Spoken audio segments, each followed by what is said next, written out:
ఓకేనా.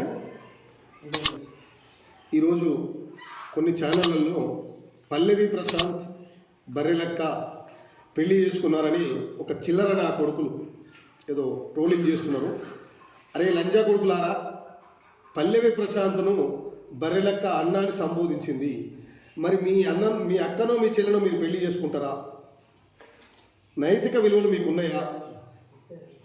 మీరు తెలంగాణలో పుట్టినరా లేకపోతే ఇంకా ఏ రాష్ట్రంలో పుట్టినరా, ఏ దేశంలో పుట్టినరా?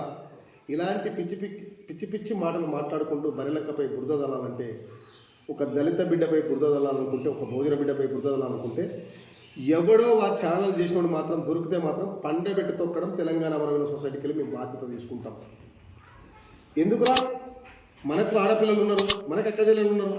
అరే బర్రెలక్క గురించి ఎందుకురా ట్రోల్ చేస్తారు? ఎవరు చెప్పిండు? ఏ నా కొడుకులు చెప్పి చిల్లర నా కొడుకులు ఎవడని చెప్పిన ఏ రాజకీయ పార్టీ వాడన్నా మీకు ఏమన్నా డబ్బులు ఇస్తుండా బర్రెలక్క మీద తప్పుడు ప్రచారం చేయమని? చిల్లర నా కొడుకులారా, సిగ్గులేని నా కొడుకులారా, మీ అమ్మాయి కరెక్ట్ పుట్టిండ్రా లేకపోతే మంది పుట్టిరా? ఇలాంటి పిచ్చి పిచ్చి వ్యాఖ్యలు చేస్తే సాయిరామ్ ఇలాగనే మాట్లాడతాడు.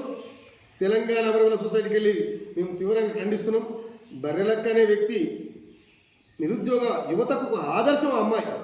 ఆ అమ్మాయి విషయాలను పక్కకు పెట్టి ఆ అమ్మాయి వ్యక్తిగత జీవితాన్ని పల్లవి ప్రశాంత్ బర్రెలక్క పెళ్లి చేసి చూపిస్తారా? మీరు ఏడికొస్తారు రండి కొడక. ఇటువంటి పిచ్చి పిచ్చి వ్యాఖ్యలు తొక్కి నారదిస్తాను కొడక. ఖబర్దార్, ఇదే రిపీట్ అయిందనుకో తెలంగాణ అమరవీరుల సొసైటీ సీరియస్గా స్పందిస్తుంది. జై భీమ్, జై తెలంగాణ.